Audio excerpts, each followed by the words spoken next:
మీ అందరికీ నా హృదయపూర్వక వందనాలు. చెమ్మగలిగిన దేవుని పిల్లారా, మీ హృదయాలు వెలిగించే ఆ మాటతో దేవుడు ఎక్కువ నీ మాటలు తీసుకొని వచ్చున్నాడు కనుక మీరు నేను కలిసి మరి దేవుని మాటల చేత మన హృదయాలు వెలిగించుకుందాం. మన హృదయాలు వెలిగించబోయే ముందు రాత్రికాలం నుంచి మిమ్మల్ని, మీ కుటుంబాన్ని, మమ్మల్ని, సంఘాన్ని, భూమి మీద ఉన్న బిడ్డలందరినీ కృపతో జ్ఞాపకం చేసుకొని మేలులు చేసిన దేవుడికి మన ప్రభువైన అయిన యేసుక్రీస్తు వారి నామంలో శిరస్సు వంచి వందనాలు తెలియచేసుకుంటూ చెమ్మగలిగిన దేవుని పిల్లారా, ఏ మాటల చేతైతే ఈరోజు దేవుడు మన హృదయాలు వెలిగించాలనుకుంటున్నాడో ఒకసారి మనం వాటిని ధ్యానం చేసుకోగలిగితే యోహాను సువార్త 4వ అధ్యాయము 32వ వచనంలో రాయబడిన మాట మనం చూడగలిగితే యేసయ్య ఒక మాట చెప్తున్నాడు. ఏంటి సమరయ స్త్రీతో ఏం చెప్తున్నాడంటే, మీకు తెలియని ఆహారము నా దగ్గర ఉందని చెప్పేసి దేవుని పిల్లారా యేసుక్రీస్తు వారు తన శిష్యులతో చెప్తున్నాడు. మీకు తెలియని ఆహారము నా దగ్గర ఉంది అని చెప్తున్నాడు.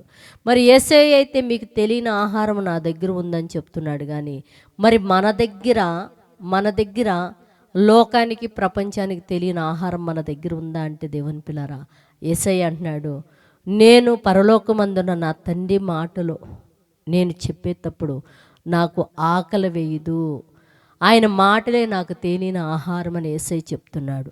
మరి దేవుని మాటలు మనలో కూడా ఉంటే దేవుని పిల్లలారా ఆయన మాటలు కూడా మనకి ఆహారంగా మారిద్దని దేవుడు మనకు తెలియచేస్తున్నాడు. కనుక భూమి మీద ఉన్న ప్రతి మానవుడు కూడా దేవుని మాటలు ఆహారముగా స్వీకరించి దేవుని పిల్లరా లోకం మీద ఆలోచన కాకుండా దేవుని వాక్యం మీద ఆసక్తి కలిగి, ఆధారం కలిగి భూమి మీద ఉన్న ప్రజలు బ్రతుకున్నట్లు కృప చూపమని ప్రార్థన చేద్దాం. పరిశుద్ధుడా, జీవము కలిగిన మా పరలోకపు తండ్రి, నాయనా నీ కృప కలిగిన నామానికి వందనాలు తండ్రి.